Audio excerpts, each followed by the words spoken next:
Hello नमस्कार, मैं doctor Rajneesh Kumar आप सभी का एक बार फिर से हार्दिक स्वागत करता हूं। आज की वीडियो लेक्चर में हम बात करेंगे आचार्य रामचंद्र शुक्ल की दृष्टि में कामायनी के ऊपर। इसके पहले हमने जयशंकर प्रसाद की दृष्टि में कामायनी पर बातचीत कर लिया है और हमने इसलिए पहले किया ताकि आप जब आचार्य रामचंद्र शुक्ल को पढ़ें तो तुरंत आपके दिमाग में बातें बैठ जाए, क्योंकि रचनाकार अगर अपनी रचना के बारे में कोई वक्तव्य दिया हो तो उसको समझना भी जरूरी है। इसके बाद किसी आलोचक द्वारा उस रचना का जो भी मूल्यांकन किया गया है उसको समझना ज़्यादा आसान हो जाता है। तो इसी क्रम में हम कामायनी पर जयशंकर प्रसाद के बाद अब आचार्य रामचंद्र शुक्ल पर बातचीत करेंगे और मैं कोशिश करूंगा कि पूरी चीज़ें आप सभी को समझ में आ जाएं और उसी तरह से आप भी एकाग्र होकर इस लेक्चर को देखने का प्रयास करें, सुनने का प्रयास करें और कॉपी कलम अगर लिए हों तो लिख भी सकते हैं। तो चलते हम देखते हैं कि जब कामायनी पर आचार्य रामचंद्र शुक्ल विचार करते हैं तो वे लिखते हैं, किसी एक विशाल भावना को रूप देने की ओर भी अंत में प्रसाद जी ने ध्यान दिया, जिसका परिणाम है कामायनी। पहला ही वाक्य आप देख रहे हैं, पहला पॉइंट, ये आचार्य रामचंद्र शुक्ल ने कामायनी को एक विशाल भावना के रूप में देखा है और इस भावना की तरफ जयशंकर प्रसाद भी बार बार जिक्र कर रहे थे, जिस उस समय मैंने लेक्चर में आपको बताया भी था। तो इस कथन को ध्यान में रखना है कि किसका कथन है, किसी एक विशाल भावना को रूप देने की ओर भी अंत में प्रसाद जी ने ध्यान दिया, जिसका परिणाम है कामायनी। आचार्य रामचंद्र शुक्ल आगे वे लिखते हैं कि इसमें उन्होंने अपने प्रिय आनंद की प्रतिष्ठा दार्शनिकता के ऊपरी आभास के साथ कल्पना की मधुमती भूमिका बनाकर दी है। ये दूसरा पॉइंट आप देख रहे हैं कि आचार्य रामचंद्र शुक्ल ने बताया कि इसमें प्रसाद ने अपने प्रिय आनंद की प्रतिष्ठा दार्शनिकता के ऊपरी आभास के साथ कल्पना की मधुमती भूमिका बनाकर दी है। इसमें आप देख रहे हैं कि चार ऐसे महत्वपूर्ण शब्द हैं जिनको कि जानना बहुत जरूरी है। कामायनी जब आप पढ़ते हैं तो ईयर इत्यादि तो ध्यान में रखते हैं, सर्ग भी ध्यान में रखते हैं कि चिंता से इसकी शुरुआत होती है और आनंद में जाकर इसकी परिणति होती है, या फिर इसका आखिरी सर्ग आनंद है। तो उसी के तरफ संकेत करते हुए शुक्ल जी कह रहे हैं कि प्रसाद अपने प्रिय आनंद की प्रतिष्ठा करते हैं, जिसमें कि दार्शनिकता का समावेश है। जब आप पढ़ेंगे कामायनी तो उसमें प्रतिभिज्ञा दर्शन की चर्चा की गई है, ठीक है, तो उसका है। फिर इसमें कल्पना, मधुमती भूमिका का जिक्र उस समय आता है जब हम साधारणीकरण की चर्चा करते हैं काव्य शास्त्र के अंतर्गत। अब मैंने भी संकेत कर दिया है तो हमारे कई गंभीर विद्यार्थी इस मधुमती भूमिका के प्रवर्तक कौन रहे हैं, या फिर इस शब्द पर विचार किसने किया है, या फिर साधारणीकरण के संदर्भ में मधुमती भूमिका नामक सिद्धांत किसने दिया है, उनके दिमाग में आना शुरू कर दिया होगा। चाहे तो वो कमेंट्स करके बता सकते हैं। वैसे भी हमने आचार्य रामचंद्र शुक्ल की दृष्टि में जयशंकर प्रसाद और उनकी अन्य रचनाओं के बारे में बातचीत किया तो मधु शब्द बहुत बार आया हुआ है। तो ये मधुमती भूमिका क्या है, जो कि साधारणीकरण से जुड़ी हुई है। तो दूसरे पॉइंट में इन चारों शब्दों को आपको बिल्कुल ध्यान में रखना है कि जिस कामायनी को हम पढ़ते हैं उसमें आनंद की प्रतिष्ठा की गई है, दार्शनिकता को आधार बनाया गया है, कल्पना है, साथ में मधुमती भूमिका को भी जगह दी गई है। आगे शुक्ल जी लिखते हैं कि जिस आनंद की हम बात कर रहे हैं वो क्या है। यह आनंदवाद वल्लभाचार्य के काय या आनंद के ढंग का न होकर तांत्रिकों और योगियों की अंतर्भूमि पद्धति पर है।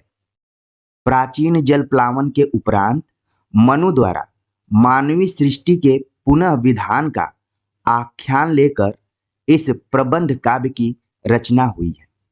तो जब हम जयशंकर प्रसाद को पढ़ रहे थे उनकी दृष्टि में कामायनी, तो उस समय भी बताया गया जल प्लावन की घटना को उन्होंने आधार बनाया हुआ है। यहाँ पर भी आप देख रहे हैं तो चीजें जल्दी जल्दी आपके दिमाग में बैठ रही होंगी।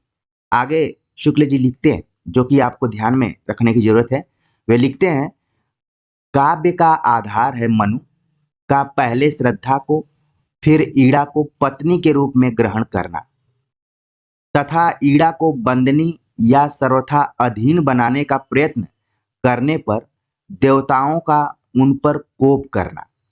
ये देखिए, इसमें कई घटनाएं शामिल हैं कि पहले तो मनु का श्रद्धा से मिलन होता है और फिर वो उनको पत्नी के रूप में स्वीकार करते हैं। इसके बाद मनु का ही ईड़ा से मिलन होता है और ये भी पत्नी के रूप में ग्रहण की जाती हैं। तो ये 2-3 घटनाएं देख लिए। इसके बाद ईड़ा को बंदिनी या सर्वथा अधीन बनाने का प्रयास करने पर देवताओं का उन पर कोप करना, यानी कि मनु से एक तरीके से युद्ध होता है। तो ये है पूरा काव्य का आधार, यानी कामायनी का आधार। आगे है, रूपक की भावना के अनुसार श्रद्धा विश्वास समन्वित रागात्मिका वृत्ति है और ईड़ा व्यावसायित्मिका बुद्धि। ये पॉइंट बहुत ही इंपॉर्टेंट है आपकी परीक्षा के दृष्टिकोण से कि अगर हम कामायनी को रूपक की भावना के अनुसार देखें, रूपक जो कि नाटक से संबंधित है, अगर इसमें हम नाटकीयता को देखें तो उसके अनुसार श्रद्धा विश्वास समन्वित रागात्मिका वृत्ति है, यानी कि श्रद्धा को हम प्रतीकात्मक तौर पर हृदय से जोड़ सकते हैं। राग विराग का जो संबंध है वो हृदय से है। और ईड़ा व्यावसायित्मिका बुद्धि है, जहां पर व्यवसाय इत्यादि की चर्चा की जाती है वहां पर बुद्धि का प्रयोग किया जाता है।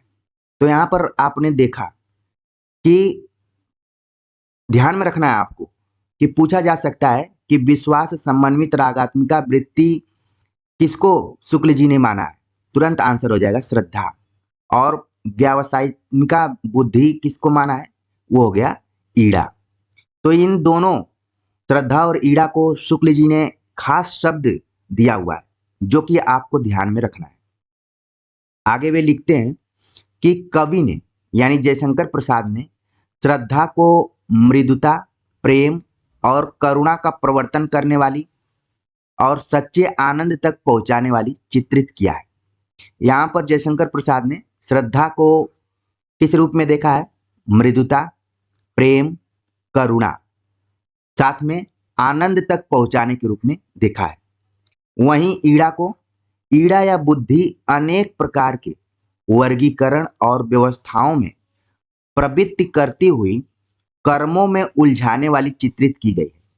ईड़ा को देख रहे हैं आपकी कर्म से जोड़कर उन्होंने देखा है, जबकि श्रद्धा को तमाम 4 बिंदुओं में हमने बताया कि किस में देखा है। इसको आप नोट करते जाइए, जिससे कि अगर बदलते हुए पैटर्न पर सवाल पूछा जाए तो तुरंत आप बता दें वहां। ठीक है, मान लीजिए सवाल पूछा जा सकता है कि शुक्ल जी ने कामायनी में कर्मों में उलझाने वाली किसको बताया है, तो तुरंत आप बता देंगे कि ईड़ा को। इसके बाद शुक्ल जी कामायनी की पूरी कथा को बताने का प्रयास करते हैं और इस कथा को जब आप देखेंगे तो कुछ कुछ आपको जयशंकर प्रसाद की भूमिका या आमुख भी याद आएगी। वे लिखते हैं कि कथा इस प्रकार चलती है।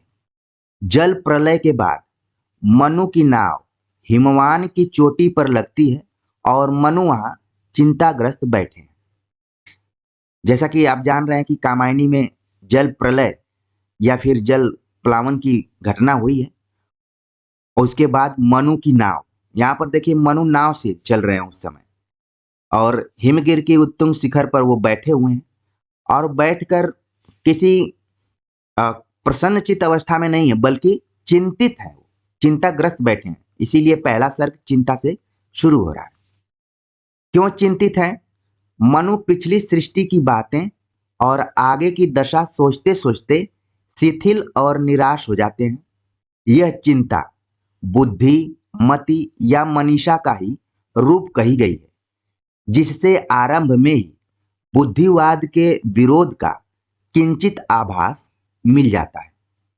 इस पॉइंट को आपको ध्यान में रखना है कि जिस चिंताग्रस्त अवस्था में मनु बैठे हैं वो चिंता बुद्धि, मति या मनीषा का ही रूप है। मान लीजिए सवाल पूछ लिया जाता है कि चिंता को किसका किसका रूप माना गया है, तो इन तीनों शब्दों को आपको बिल्कुल ध्यान में रखना है। और शुक्ल जी ने यह बता दिया कि कामायनी की शुरुआत में ही जयशंकर प्रसाद ने बुद्धिवाद का विरोध किया है। उन्होंने बुद्धि की जगह हृदय को स्थापित करने का ज्यादा प्रयास किया है। आगे और बातें आपको समझ में आएंगी, लेकिन आपको ध्यान में रखना है कि यहाँ पर आरंभ में ही बुद्धिवाद के विरोध का आभास मिल जाता है। लिखते हैं कि धीरे धीरे आशा का रमणीय उदय होता है और श्रद्धा की मनु से भेंट होती है। वो मनु जो कि हिमवान की चोटी पर चिंताग्रस्त अवस्था में बैठे हुए हैं, लेकिन उनमें श्रद्धा आशा का उदय होता है। आशा का उदय होने के बाद उनकी मुलाकात श्रद्धा से होती है। श्रद्धा के साथ मनु शांतिपूर्वक कुछ दिन रहते हैं, पर पूर्व संस्कारवश कर्म की ओर फिर मनु की प्रवृत्ति होती है। आसुरी प्रेरणा से पशु हिंसापूर्ण काम में यज्ञ करने लगते हैं, जिससे श्रद्धा को विरक्ति होती है। वह यह देखकर दुखी होती है कि मनु अपने ही सुख की भावना में मग्न होते जा रहे हैं। उनके हृदय में सुख के सब प्राणियों में प्रसार का लक्ष्य नहीं जग रहा है, जिससे मानवता का नूतन विकास होता। इन दोनों बिंदुओं को आपको ध्यान में रखना है कि श्रद्धा के साथ मनु शांतिपूर्वक रहते हैं, क्योंकि श्रद्धा किस चीज का प्रतीक है? हृदय का है।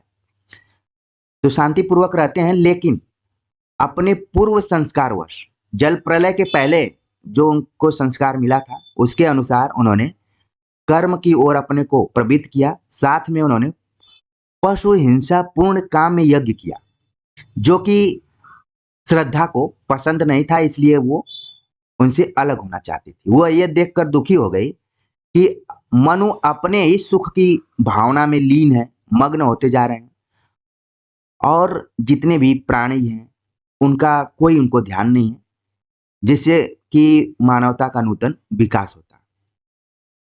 मनु चाहते हैं कि श्रद्धा का सारा सद्भाव, सारा प्रेम एकमात्र उन्हीं पर स्थिर रहे, तनिक भी इधर उधर बटने न पाए। आप देख रहे हैं कि मनु की स्थिति कुछ वैसे ही हुई है जैसे कोई एक तरफा प्रेमी होता है या प्रेमिका होती है। वो अपने को हमेशा असुरक्षित महसूस करती है, और जिससे वो प्रेम करते हैं, वो अगर कोई दूसरे से वो बातचीत करता है या फिर दूसरे के तरफ ध्यान देता है तो उनमें बेचैनी होने लगती है। यहाँ वही स्थिति है मनु की। मनु चाहते हैं कि श्रद्धा पूरी तरीके से केवल मनु से प्रेम करे, वो उसका प्रेम तनिक भी इधर उधर बटने न पाए। तो आपके मन में सवाल उठ रहा होगा, क्या श्रद्धा किसी और पुरुष से प्रेम करती है? नहीं। आगे हम देखेंगे कि उसका प्रेम कहाँ बट रहा है। आमतौर पर हम देखते हैं, अगर भारतीय समाज में देखा जाए तो जब नई नई शादी होती है तो पति और पत्नी में बहुत प्रेम एक तरीके से रहता है, लेकिन मान लीजिए इसमें कोई बच्चा हो गया तो पत्नी का प्रेम बट जाता है। कुछ अपने पति की तरफ रहता है, कुछ बच्चों की तरफ रहता है। लेकिन मनु एक ऐसे व्यक्ति हैं, वो चाह रहे हैं कि प्रेम कुछ बटे ही नहीं इधर उधर। क्या है, कहाँ प्रेम बट रहा है श्रद्धा का, उसको देखिए।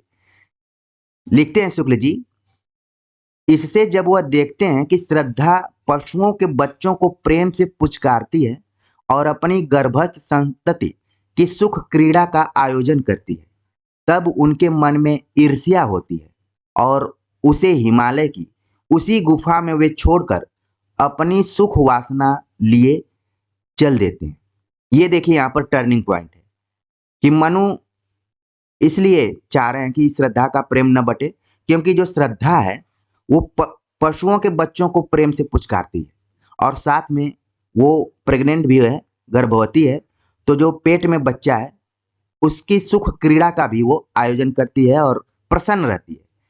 जिसको मनु नहीं पसंद करता है उसको क्या हो रही है? ईर्ष्या हो रही है। ईर्ष्या भी क्या है? एक मनोविकार है। कोई जानबूझकर बैठकर ईर्ष्या नहीं करता है, ठीक है ना। ये मनोविकार है, ये दिमाग में ऐसे ही आ जाता है और बहुत ही खतरनाक होता है। तो मनु क्या करता है? श्रद्धा को हिमालय की गुफा में छोड़कर चल देता है। ये देखा जाए तो यहाँ पर अन्याय किया मनु ने एक तरीके से, लेकिन कहानी है, आगे देखते हैं। मनु उजड़े हुए सारस्वत प्रदेश में उतरते हैं, जहां कभी श्रद्धा से हीन होकर सुर और असुर लड़े थे, इंद्र की विजय हुई। सारस्वत प्रदेश ऐसा प्रदेश, एक तरीके से सारस्वत शब्द सरस्वती से बना हुआ है, ऐसा प्रदेश जहां पर ज्ञान विज्ञान इत्यादि की, लेकिन यहां पर बताया जा रहा है कि श्रद्धा से हीन होकर सूर और असुर लड़े थे और इंद्र की विजय हुई थी। वे खिन्न होकर सोचते हैं कि क्या मैं उन्हीं के समान श्रद्धाहीन हो रहा हूं। इसी बीच में अंतरिक्ष से काम की अभिशाप भरी वाणी सुनाई पड़ती है। मनु भी अपने से नाराज हैं और बार बार वो क्या कर रहे हैं, चिंतन कर रहे हैं कि क्या मैं श्रद्धाहीन होता जा रहा हूं। कई बार जैसे व्यक्ति फ्रस्ट्रेट होता है, जिसको कहा जाता है, तो सही गलत का निर्णय वो नहीं ले पाता है। वही स्थिति यहाँ पर मनु की है। वो परेशान है। तब तक अंतरिक्ष से काम की अभिशाप भरी वाणी उनको सुनाई देती है, जिसको कि आपको ध्यान में रखना है।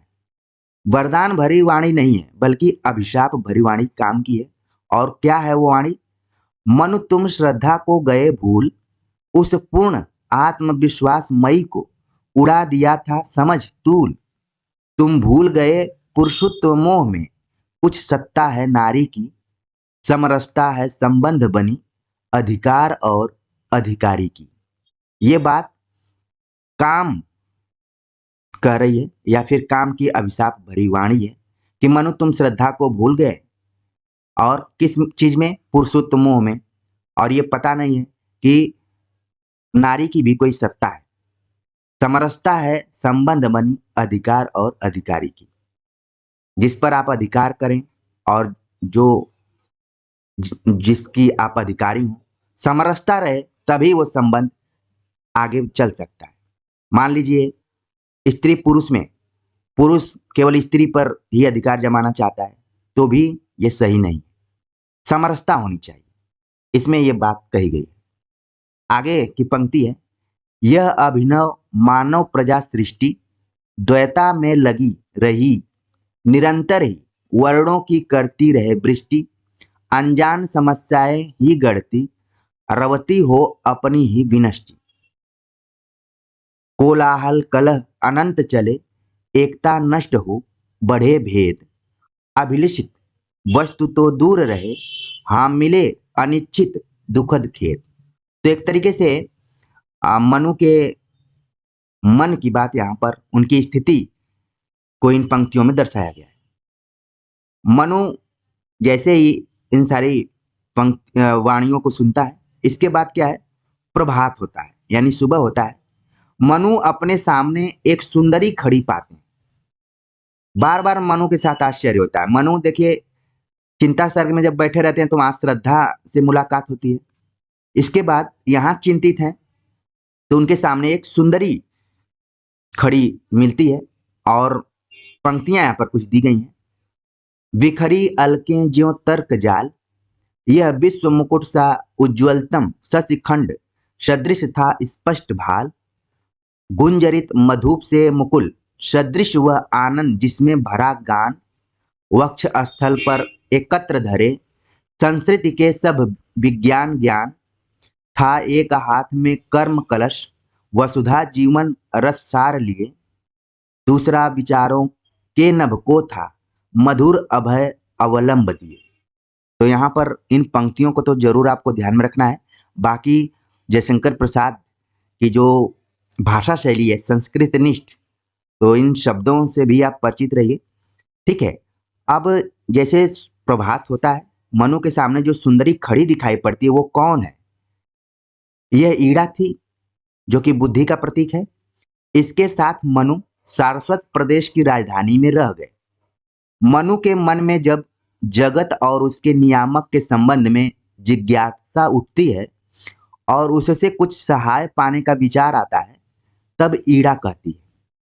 अब इस कथन को ध्यान में रखना है कि यह ईड़ा का कथन है, यानी कि मनु का ईड़ा से परिचय हो चुका है। वो कहती है, हाँ तुम ही हो अपने सहाय, जो बुद्धि कहे उसको न मानकर फिर किसकी नर शरण जाए।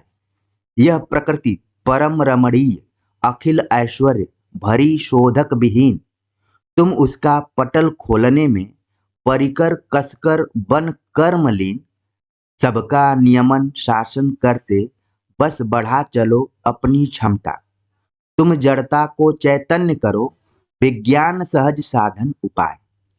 तो ये जो कथन है या पंक्तियां हैं ईड़ा का है, और ये तब कहती है जब मनु उसके साथ सारस्वत प्रदेश की राजधानी में रहते हैं और उनके मन में सवाल उठता है जगत और उसके नियामक संबंधों के बारे में।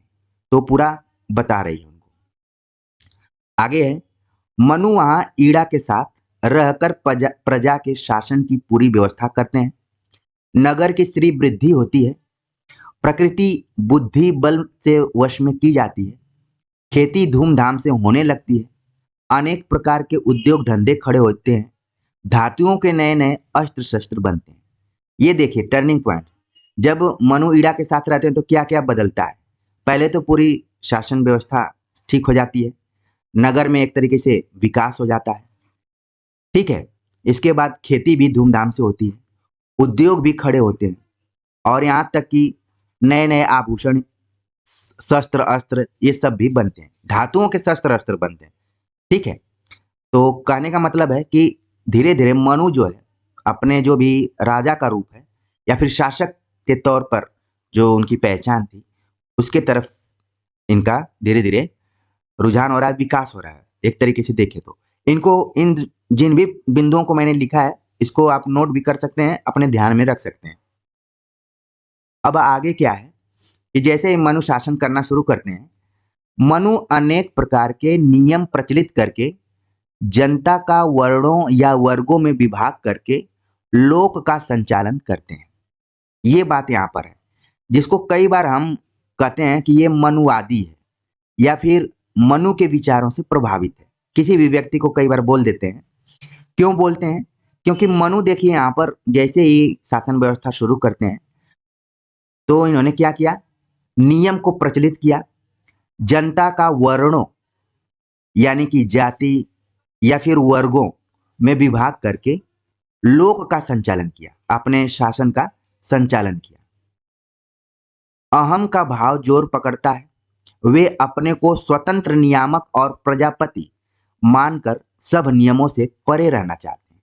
ये वही मनु है जो कि दूसरे के लिए नियम तो बनाते हैं, लेकिन इनके अंदर अहम का भाव जागृत हो जाता है कि जो कुछ है यही है, यही स्वतंत्र नियामक हैं, यही प्रजापति हैं, यही ब्रह्मा है। सब नियमों से ये अपने को अलग रखना चाहते हैं। ईड़ा उन्हें नियमों के पालन की सलाह देती है, उनके साथ बुद्धि है। ईड़ा वो कहती है कि मनु ये जो आप कर रहे हैं वो ठीक नहीं कर रहे हैं, आप नियमों का पालन कीजिए। पर वे नहीं मानते, इसलिए नहीं मानते क्योंकि वो मन के प्रतीक हैं, मन बहुत चंचल होता है, और दूसरा है कि ये पुरुष हैं। अब स्त्री इनको सलाह दे और ये माने तो ये इनको लगेगा कि इनकी अवमानना हो रही, तो वो नहीं मानते हैं। तो परिणाम क्या होता है वो देखिए।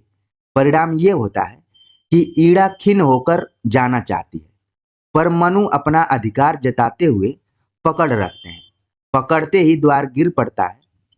प्रजा को दुर्व्यवहारों से क्षुब्ध होकर राजभवन घेरे थी, भीतर घुस पड़ती है। देव शक्तियां भी कुपित हो उठती हैं। शिव का तीसरा नेत्र खुल जाता है। प्रजा का रोष बढ़ता है। मनु युद्ध करते हैं और मूर्छित होकर गिर पड़ते हैं। ये देखिए पॉइंट आपको ध्यान में रखना है। कामायनी की कथा वस्तु में ये टर्निंग पॉइंट है। मनु का एक चरित्र आप देखेंगे कि बार बार वो अधिकार जताते हैं, जिसके कारण उनसे श्रद्धा भी दूर हो गई और यहाँ पर ईड़ा भी खिन्न हो गई। ईड़ा देखिए सुंदरी के रूप में है और बुद्धि का भी प्रतीक है, यानी कि जहाँ श्रद्धा किसी चीज को हृदय से सोचती है, असली में प्रेम वही करती है। ईड़ा जो है वो बुद्धि का प्रतीक है, तो ये समझाती है, लेकिन मनु उस पर भी अपना अधिकार जमाना चाहते हैं। इसी बीच क्या होता है, घटना होती है कि द्वार गिर पड़ता है। प्रजा एकदम से खिन्न है और प्रजा को दुर्व्यवहारों से ये राजभवन को घेरी रहती है, भीतर घुस पड़ती है। साथ में आप देख रहे हैं कि जो देव शक्तियां हैं वो भी मनु से थोड़ी सी नाराज हैं।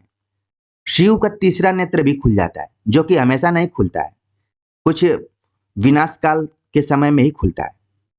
साथ में प्रजा का रोष बढ़ता है और परिणाम क्या होता है कि मनु युद्ध करते हैं और मूर्छित होकर गिर पड़ते हैं।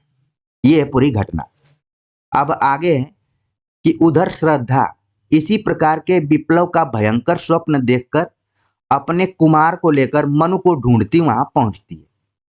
घटना देखिए कि इधर सही चीजें सब चल रही हैं और श्रद्धा क्या कर रही है, स्वप्न देख रही है कि भयंकर कोई विपदा आई है, विप्लव आया है, और अपने पुत्र कुमार को लेकर। यहाँ पर एक नया पात्र आप देख रहे हैं कि मनु, श्रद्धा, ईड़ा के बाद एक पात्र है कुमार, जिसको कि मानव के रूप में प्रतीक के तौर पर देखा गया है।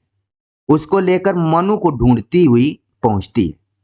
मनु उसे देखकर क्षोभ और पश्चाताप से भर जाते हैं, और ये होना ही था क्योंकि मनु श्रद्धा को जिस स्थिति में छोड़कर आए हुए थे वो गर्भवती थी। तो क्षोभ इनको रहेगा कि मुझे क्या हो गया है, जिसको अंग्रेजी में फ्रस्ट्रेशन भी कहा जा सकता है, और पश्चाताप करते हैं कि मैंने जो भी किया तुम्हारे साथ ठीक नहीं किया, तुम जो कि मुझे ढूंढ रही हो और मैं किन किन चीजों में बिजी था। ये केवल मनु और श्रद्धा का नहीं है, बल्कि आम जनजीवन में भी इस तरीके से आप देखते हैं। फिर जब मिलते हैं मनु श्रद्धा से फिर दोबारा, तो पुराने दिनों को याद करते हैं, फिर उन सुंदर दिनों को याद करते हैं जब श्रद्धा के मिलने से उनका जीवन सुंदर और प्रफुल्ल हो गया था। जो जगत पीड़ा और हलचल से व्यथित था, वहीं विश्वास से पूर्ण, शांत, उज्जवल और मंगलमय बन गया था।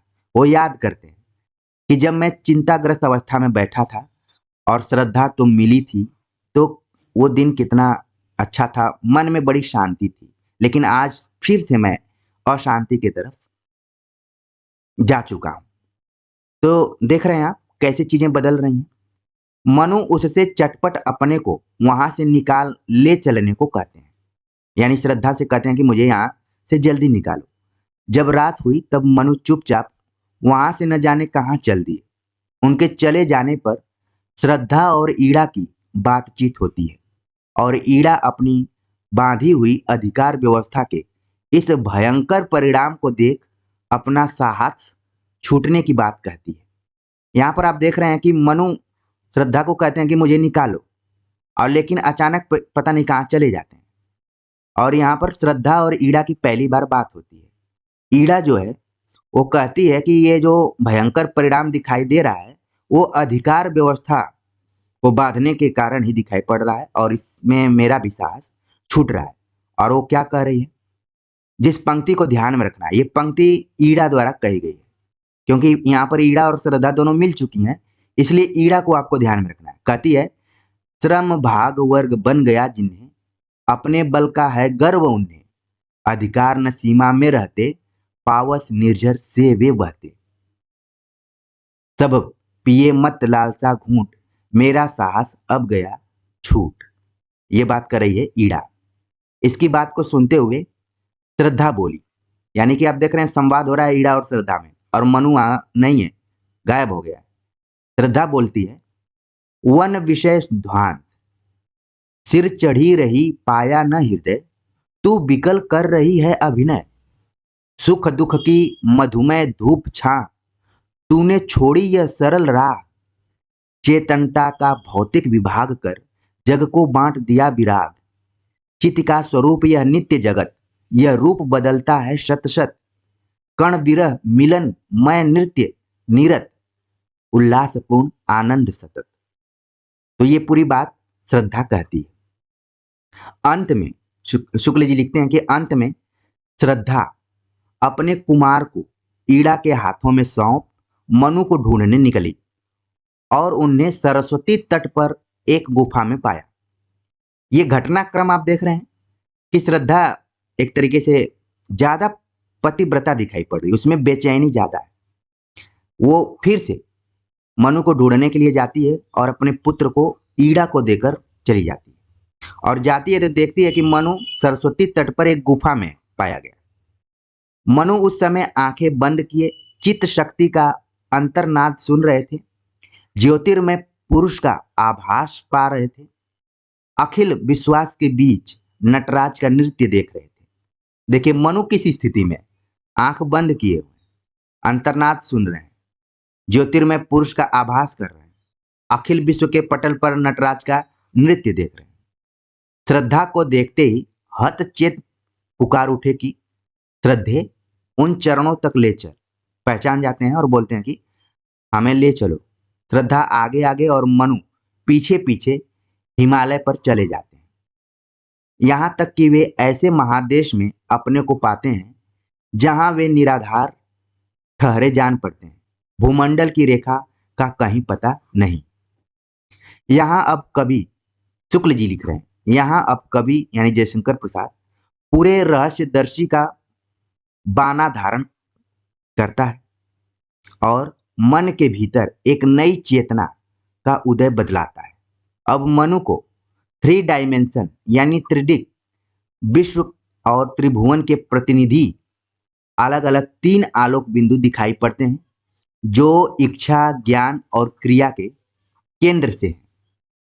टर्निंग पॉइंट्स आता है कि श्रद्धा मनु को लेकर हिमालय की तरफ जाती है और वहां पर आचार्य रामचंद्र शुक्ल को रहस्य का पुट दिखाई पड़ता है। शुक्ल जी रहस्य को बहुत ज्यादा पसंद नहीं करते थे, इसीलिए इनकी भाषा शैली यहाँ पर देखिए। लिखते हैं, यहाँ अब कवि पूरे रहस्यदर्शी का बाना धारण करता है और मन के भीतर एक नई चेतना का उदय बतलाता है। और 3 डायमेंशन क्या है? इच्छा, ज्ञान और क्रिया, जो कि अलग अलग बिंदु पर दिखाई पड़ते हैं। इन्हीं के समन्वय की बात है। जब वहां पर हिमालय पर पहुंचते हैं तो श्रद्धा इन्हीं चीजों को बताती है, इच्छा, कर्म और ज्ञान। इन तीनों के रहस्य को समझाती है, यानी श्रद्धा एक एक रहस्य समझाती है। पहले इच्छा का, मधुमादकता और अंगड़ाई वाला माया राज्य है जो रागारूढ़ उषा के कंदुक सा सुंदर है और जिसमें शब्द, स्पर्श, रूप, रस और गंध की पारदर्शिनी पुतलियां रंग बिरंगी तितलियों के समान नाच रही हैं। यहाँ चलचित्रों की संस्कृति छाया चारों ओर घूम रही है और आलोक बिंदु को घेर कर बैठी हुई माया मुस्कुरा रही है। यहाँ चीर बसंत का उद्गम भी है और एक और पतझड़ भी, अर्थात सुख और दुख एक सूत्र में बंधे हैं। यही मनोमय विश्व रागारूढ़ चेतना की उपासना कर रहा है। तो श्रद्धा मनु को समझाती है, पहले वो इच्छा के बारे में बता रही है, ठीक है। इसके बाद क्या है? कर्म के बारे में बताती है। फिर कर्म का श्यामल लोक सामने आता है जो धुएं सा धुंधलाता है, जहां भर विश्राम नहीं है और संघर्ष और विफलता का कोलाहल रहता है। आकांक्षा की तीव्र पिपासा बनी रहती है। भाव राष्ट्र के नियम दंड बने हुए हैं। सारा समाज मतवाला हो रहा है। फिर तीसरा पक्ष है, सबके पीछे ज्ञान क्षेत्र आता है, जहां सदा बुद्धि चक्र चलता रहता है। सुख दुख से उदासीनता रहती है। यहाँ के निरंकुश अणु तर्क युक्ति से अस्ति नास्ति का भेद करते रहते हैं और निसंग होकर भी मोक्ष से संबंध जोड़े रहते हैं। यहाँ केवल प्राप्य मिलता है, तृप्ति नहीं। जीवन रस अछूता छोड़ा रहता है, जिसमें बहुत सा इकट्ठा होकर एक साथ मिले। इसे त्रिषा ही त्रिषा दिखाई देती है। श्रद्धा मनु को समझा रही है, इच्छा, कर्म और ज्ञान के माध्यम से, कि जब ये तीनों अलग अलग रहते हैं तभी ये अशांति फैलती है। जब ये तीनों त्रिकोण आपस में मिल जाते हैं तो आनंद की प्राप्ति होती है, ठीक है। वरना आपके मन में इच्छा है, आप कर्म भी कर रहे हैं और ज्ञान भी है, तो इससे केवल आप जो चीज चाहते हैं वो तो प्राप्त होगा, लेकिन आपको आनंद की अनुभूति नहीं होगी। इन तीनों का सामंजस्य जब होगा तभी होगा।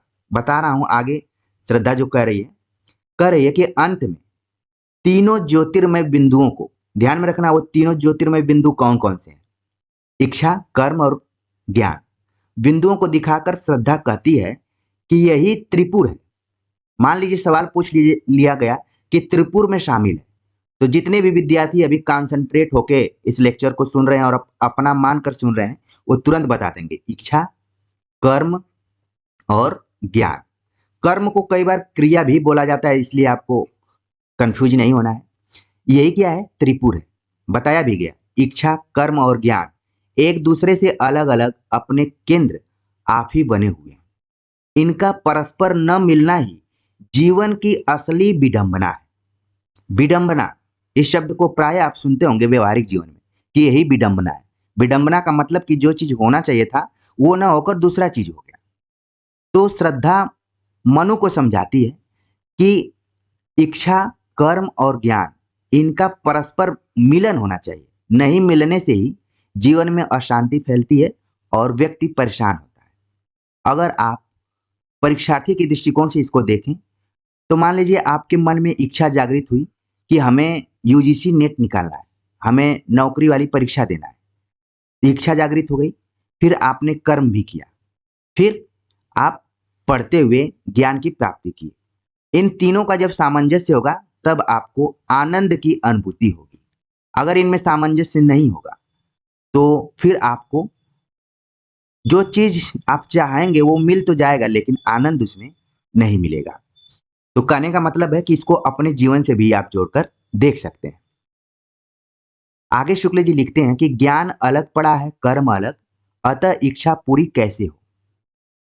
यह कहकर श्रद्धा मुस्कुराती है, जिससे ज्योति की एक रेखा तीनों में दौड़ जाती है और चट तीनों एक में मिलकर प्रज्वलित हो उठते हैं और सारे विश्व में श्रृंग और डमरू का निनाद फैल जाता है।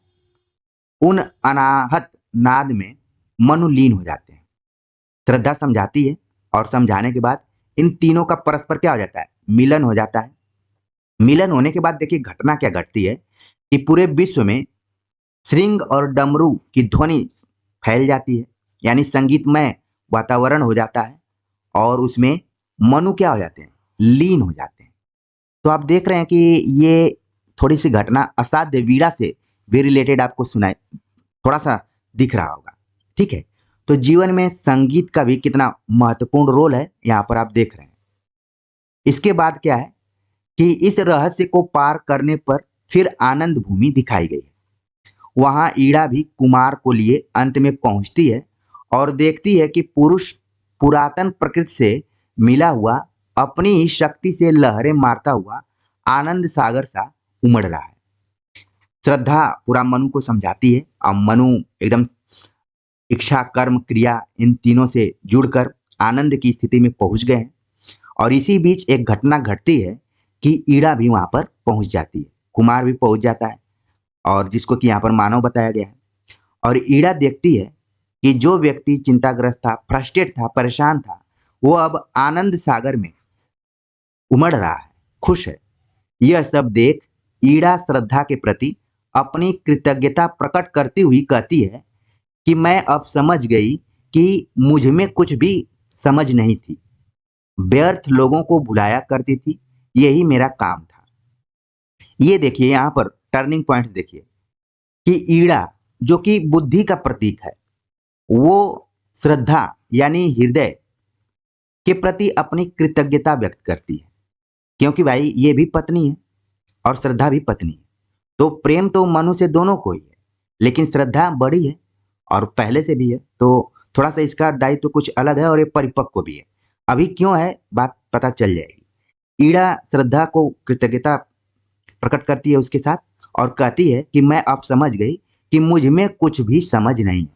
भले मैं बुद्धि का प्रतीक हूं लेकिन मेरे में कोई समझ नहीं है। मैं व्यर्थ में ही लोगों को भुलाया करती हूँ, भ्रम में रखती हूँ, यही मेरा काम था।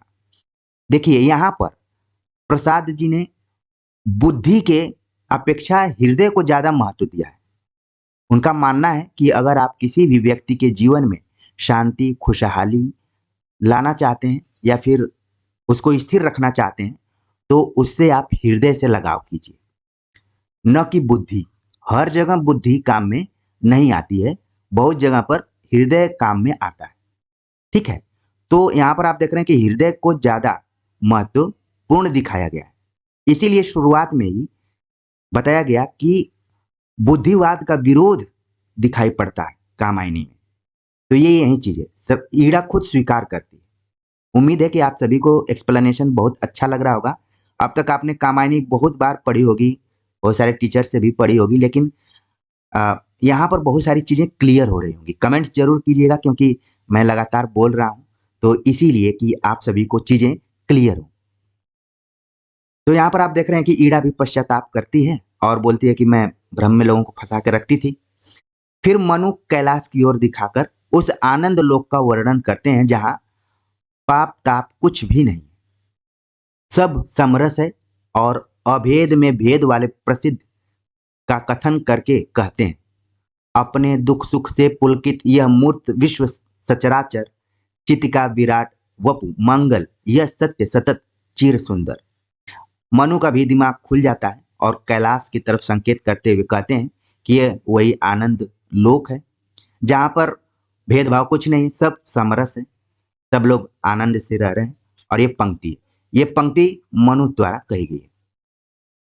अंत में प्रसाद जी वही प्रकृति से सारे सुख भोग कांति दीप्ति की सामग्री जुटाकर लीन हो जाते हैं। वे ही बल्लरियां पराग मधु मकरंद अप्सराएं बनी हुई रश्मियां। तो यहाँ पर शुक्ल जी ने बताया कि जो प्रसाद जी हैं एक बार फिर से प्रकृति को केंद्र में रख के सारी जो चीजें हैं उनको प्रस्तुत करते हैं और कहते हैं, शुक्ल जी, यह काव्य बड़ी विशद कल्पनाओं और मार्मिक उक्तियों से पूर्ण है। इस कथन को आपको ध्यान में रखना है कि ये आचार्य रामचंद्र शुक्ल का है। आगे लिखते हैं कि इसका विचारात्मक आधार या अर्थभूमि केवल इतनी ही है कि श्रद्धा या विश्वासमयी रागात्मिका वृत्ति ही मनुष्य को इस जीवन में शांतिमय आनंद का अनुभव और चारों ओर प्रसार करती हुई कल्याण मार्ग पर ले चलती है और निर्विशेष आनंद धाम तक पहुंचाती है। तो यहाँ पर आपने देख लिया कि भले कामायनी विशद कल्पनाओं और मार्मिक उक्तियों से पूर्ण है, लेकिन जयशंकर प्रसाद ने इसके माध्यम से ये बताने का प्रयास किया है कि अगर मनुष्य को इस जीवन में शांति आनंद का अनुभव करना है तो श्रद्धा या विश्वासमयी रागात्मिका ही है जो कि उसको प्रदान कर सकती है, आनंद धाम तक पहुंचा सकती है।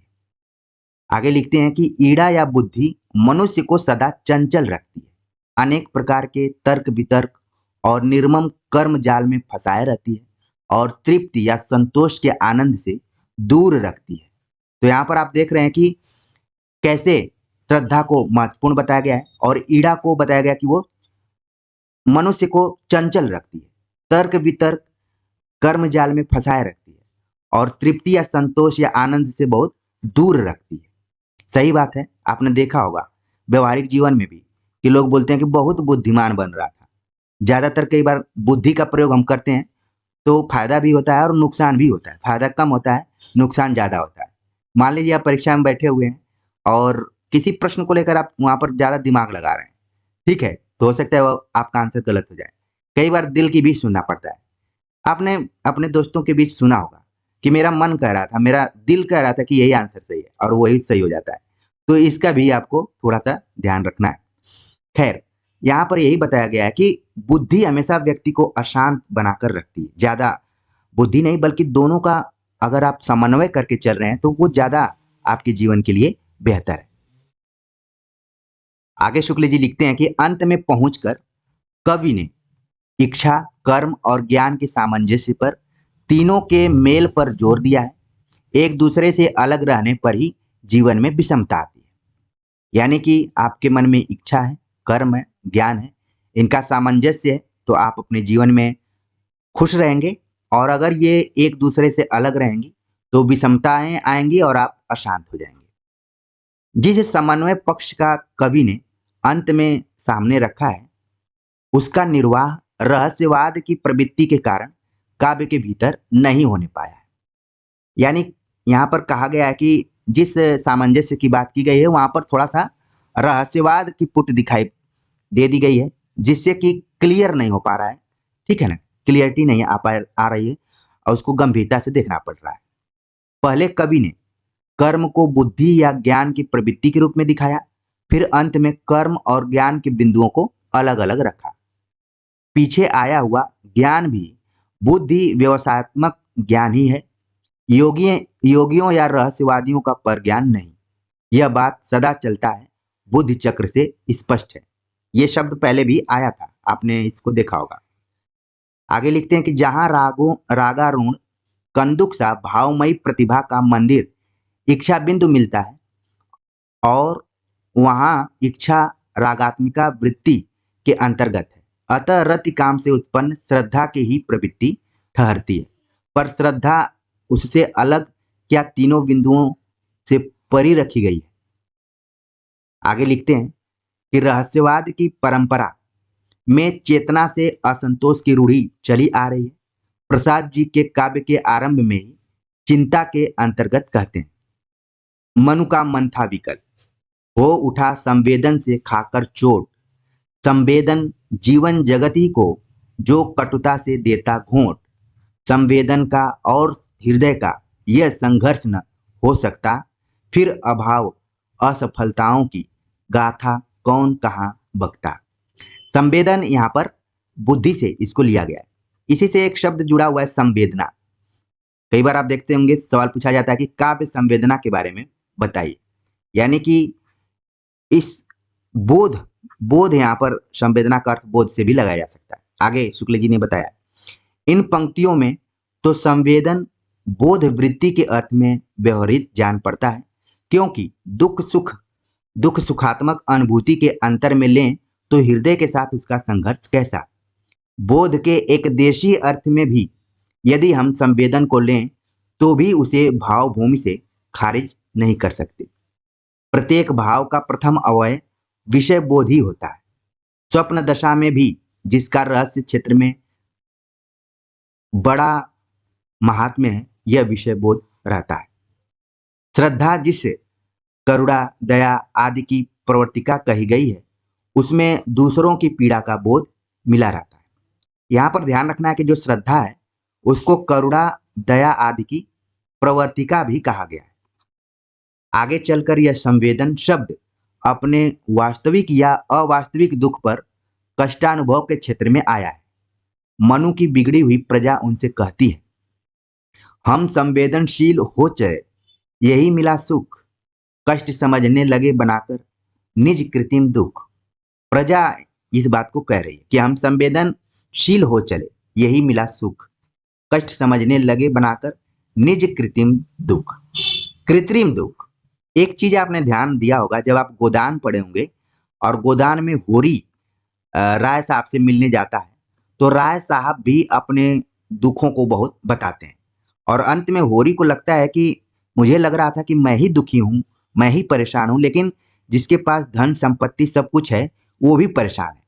तो देख रहे हैं कि किस तरीके का दुख है।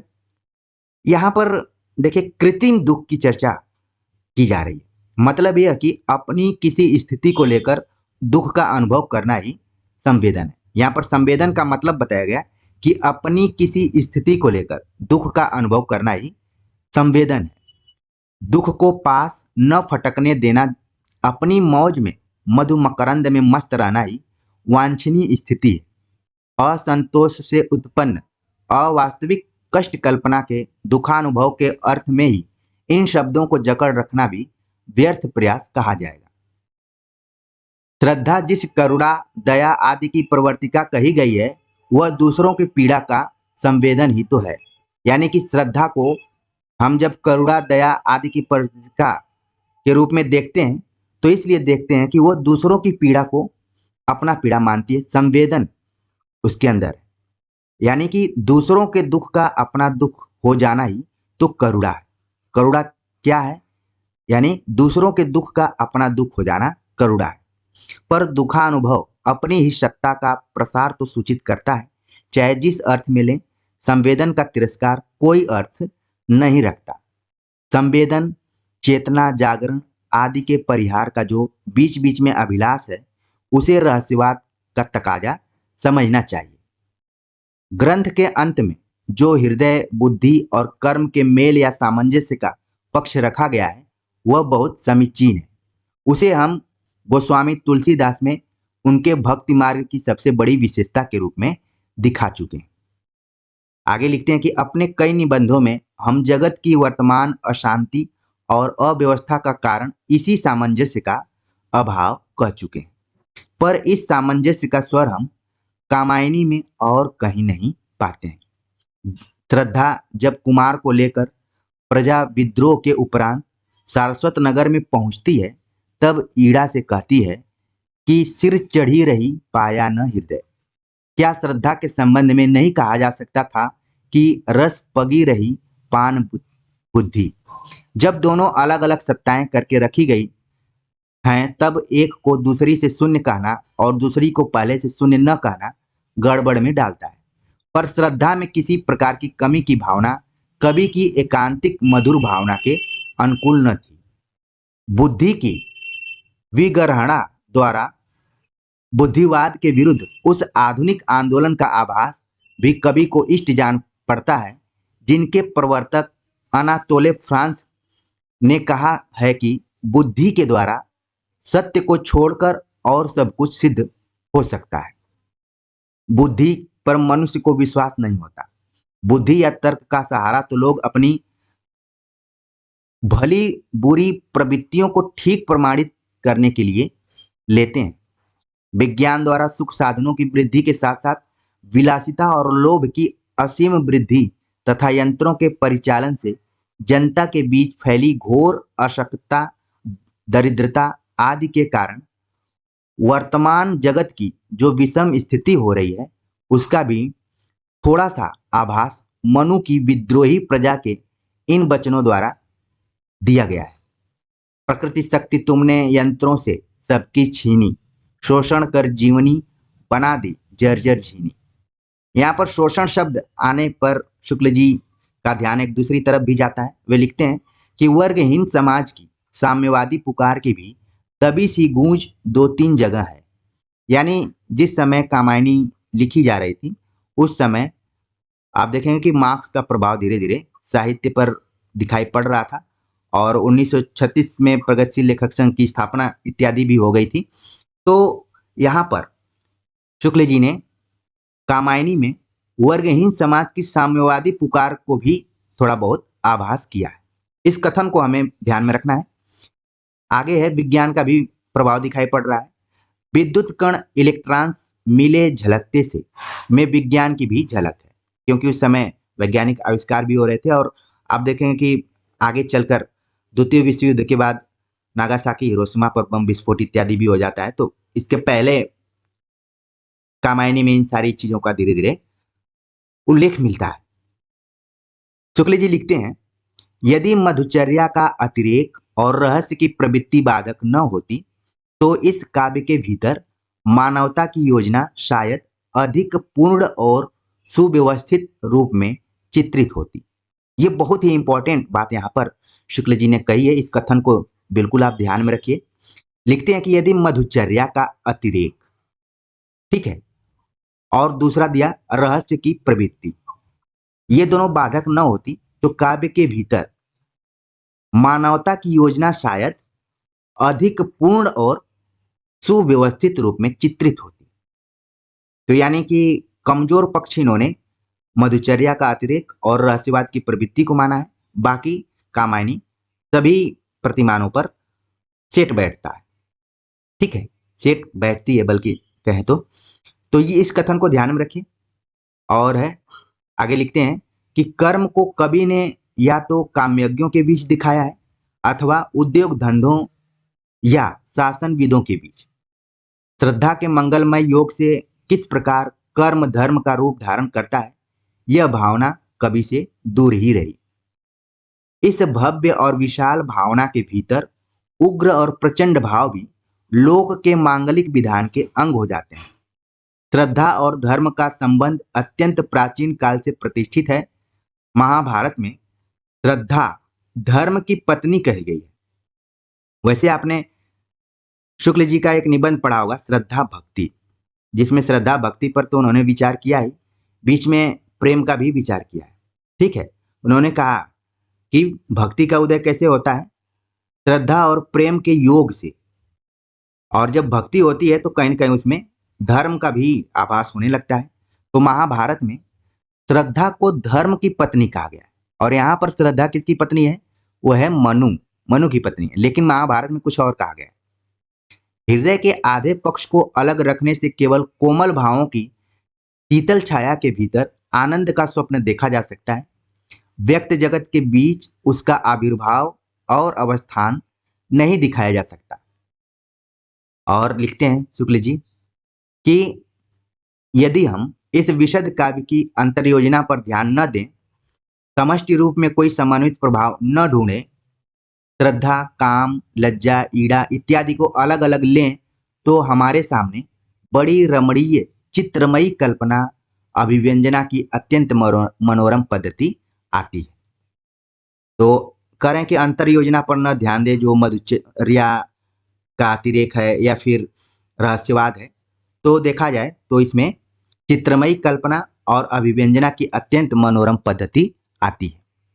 इन वृत्तियों की आभ्यंतर प्रेरणाओं और बाह्य प्रवृत्तियों को बड़ी मार्मिकता से परख कर इनके स्वरूपों की नराकार उद्भावना की गई है। स्थान स्थान पर प्रकृति की मधुर, भव्य और आकर्षक विभूतियों की योजना का तो कहना ही क्या है। प्रकृति के ध्वंसकारी भीषण रूप वेग का भी अत्यंत व्यापक परिधि के बीच चित्रण हुआ है। इस प्रकार प्रसाद जी प्रबंध क्षेत्र में भी छायावाद की चित्र विधान और लाक्षणिक शैली की सफलता की आशा बधा गए। तो आखिर में उन्होंने कहा कि कामायनी पर पूरा छायावाद का पूरा प्रभाव दिखाई पड़ता है। हालांकि ये आखिरी दौर की रचना है छायावाद की। तो शुक्ल जी ने कहा कि प्रसाद जी प्रबंध क्षेत्र में भी, यानी कि अगर हम कामायनी को प्रबंध मान लेते हैं, तो उसमें भी छायावाद की चित्र विधान और लाक्षणिक शैली को सफलता से प्रस्तुत कर दिया है, आशा बधा गए। तो उम्मीद है कि आचार्य रामचंद्र शुक्ल की दृष्टि में कामायनी के मूल्यांकन को आप अच्छे से समझ गए होंगे और बहुत सारी ऐसी चीजें रही होंगी जो कि परीक्षा उपयोगी रही होंगी और आपने उनको नोट कर लिया होगा। लेक्चर भले लंबा हो गया होगा, लेकिन आपको बहुत सारी चीजें समझने में सहायता मिली होगी। तो कमेंट्स कर जरूर बताइएगा और आप सभी से गुजारिश है कि आप अपने दोस्तों तक, जो भी पढ़ने वाले लोग हैं, उनको इस चैनल के बारे में बताइए और लगातार आप लोग पढ़ाई करते रहिए। यूजीसी नेट की तैयारी कर रहे हैं तो जो भी पुराने वीडियोज हैं, प्रैक्टिस सेट हैं, नोट्स हैं, सबको अपना मानकर पढ़ते रहिए, क्योंकि अब मेरे हाथ में जो था मैंने पब्लिक प्लेटफॉर्म पर उसको रख दिया है। बाकी उसका उपयोग और उपभोग दोनों आपको अपने हिसाब से करना है। तो मिलते हैं एक नए टॉपिक के साथ, तब तक के लिए नमस्कार।